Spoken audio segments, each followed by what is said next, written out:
A new blog post update has dropped. I thought we would get the early access now. Instead, we get more news and more delay. At least the news are decent this time, after 3 months of absolute silence from the developers, with the last update being issued in late November last year. The news about the new masteries are awesome, at least. Stay tuned for a full review of this blog post and the newest development of Titan Quest 2.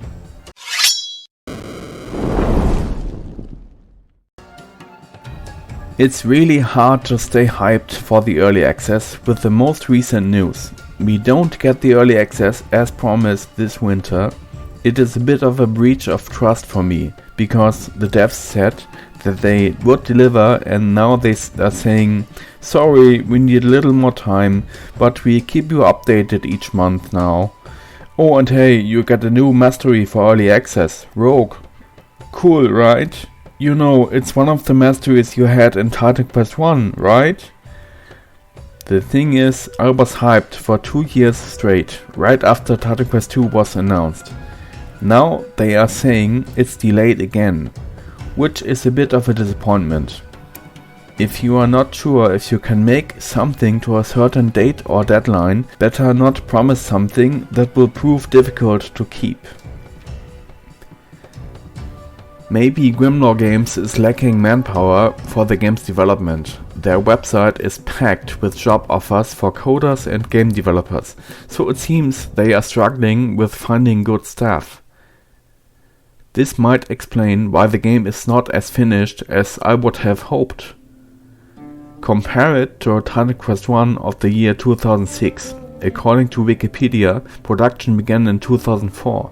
They needed 2 years to pump out the base game, which was pushing the hardware of the 2006 era while providing a very original setting and gameplay.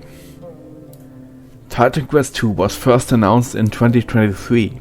Now, 2 years later, we are getting stood up for the first early access, and I'm telling you, as a hardcore Titan Quest fan who was ripping his hair out in anticipation for Titan Quest 2, it really hurts. As I mentioned in my first videos, Grimlore Games got funded by the German government with 2.5 million euros, which is basically the same as 2.5 million US dollars. Money can't be the problem, right? So why the wait? It must be manpower that they are lacking. Some time ago there was a huge leak happening, which was also very bad for the game overall. It seems there were some of the wrong people involved in the development. Then maybe somebody got fired, and maybe as a consequence that person leaked the dev build to get revenge for their job termination. This is wild speculation, but I think I'm right on the money. The evidence is obvious to see. We have had a huge leak, and we also see possible staff problems with Grimlore Games, considering that the game is being postponed again and again. The very worst thing of the blog post is at the very end. Coming next, going forward, we are going to resume regular blog posts, starting with more gameplay footage as promised. Guys, you promised an early access this winter, not some more months of additional waiting time. How many more months do we need to wait? I wouldn't be surprised to have another 3 or more months from now until we finally get the early access. This being as disappointing as it is, we need to stay realistic. It seems Grimlore Games is having difficulty with finding enough qualified developers. Otherwise, we wouldn't have yet another postponement of the game's development. To be honest, my hype for the game has died down by a lot, and I am saying this as a die-hard fan. Okay, now that I got that out of my system, let's go into the February update. We had another February update exactly 1 year ago, by the way. Somehow I can't get over it. The initial early access will have 3 masteries known already in the base game Titan Quest 1, Earth, Storm, Warfare, and now it's announced that also the Rogue mastery will celebrate a comeback for Titan Quest 2. Rogue in the old base game said in its mastery description that you can focus on single enemies being a total rogue and stuff, with assassin type skills and playstyle, but it never really felt that way. You couldn't get into fights fast or pull out when needed. You were just as clumsy as every other mastery. What the old Rogue mastery offered was that it supported poison and bleeding builds. In the blog post they introduce a nice revamp to the new Rogue mastery. It relies on 3 pillars. First, precision, meaning that you can focus down important enemies, for example healers, spellcasters, hero monsters, or the most powerful monster, leaving only the fodder behind that you can dispose of easily after. The second pillar of the mastery is preparation, meaning the coating of your weapons in poison damage, for example, applying additional poison damage. This type of damage is only effective against living creatures. Undead and construct monster types are immune to that damage. So I wonder why we see a rogue type female hero with daggers fighting undead skeletons. The third pillar, possibly the most interesting one, is evasion. You have evasion skills, probably some passive skills to evade attacks and projectiles, and you can blink in and out of combat to leave your enemies confused. As I mentioned earlier, this aspect was not really in the old game, so I'm looking forward to feel like a true assassin character in the new game. We get introduced to some skills of the Rogue mastery. First we get Lethal Strike, which deals a ton of damage to a single enemy, which was also an important skill in the base game. The Mark for Death skill is interesting. It applies on a single target, dealing vitality damage to the target relative to the damage that you dealt to other enemies, if I understand it correctly. As with every other skill in Titan Quest 2, you can apply various modifiers that fit your playstyle, such as the modifier Exploding Poison that blows up the target upon death, damaging surrounding enemies, or Shadow Daggers that deal additional damage to the target itself. That sounds super cool and I love the design. Moving on, we get introduced to the Flicker skill. Now it really gets interesting. It's a teleport skill that will deal some pierce damage to the target. So you blink towards the target dealing damage. I assume you can also blink out of fights without a target. The devlog continues by describing modifiers for the Flicker skill. Either deal more damage, cooldown reduction, and all that good stuff.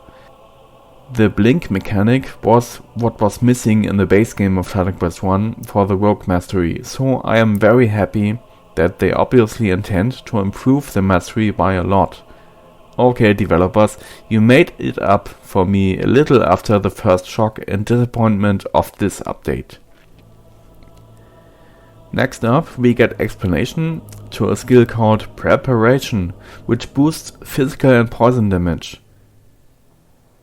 This is an aura skill, which preserves part of your mana continuously.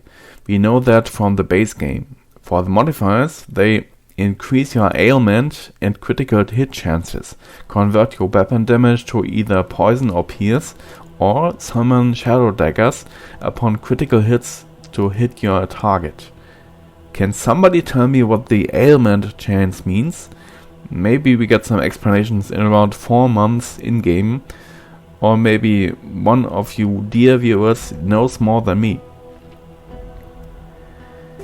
In this short video we see some of the skills in action. First the player uses the dodge skill to dodge through the enemies towards the strongest of them, the brute. Then he uses a poison bomb. Right afterwards the lethal strike, which hits the whole group of enemies instead of just a single enemy as in Titan Quest 1. I think it depends of what weapon you use. For example, daggers can only hit a single target. Swords can have some area of effect upon a base attack, and two-handed axes have even a bigger AoE. This seems to apply for Lethal Strike too, as seen in this video, because the hero uses a monster infrequent item sword that has an inherent stat that deals additional poison damage. I am super happy for that mechanic because the lethal strike becomes a lot more useful than in the base game. The hero backs away in typical rogue fashion, then uses another poison bomb and lethal strike on the remaining group of Ichthyians. A pretty cool sequence.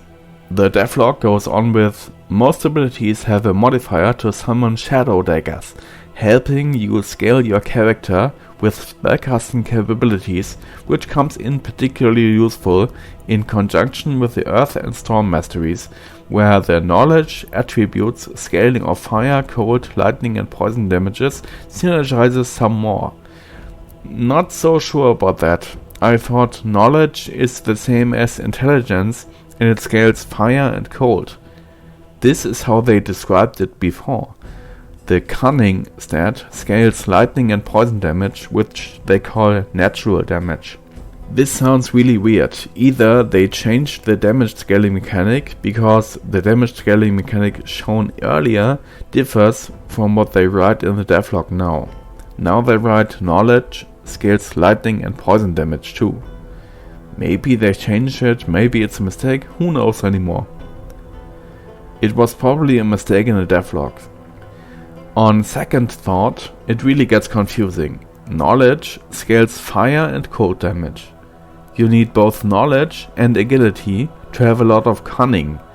Maybe the developers meant it that way. You put in a lot of skill points in knowledge anyway to get the cunning stat, so your fire and ice damage gets scaled.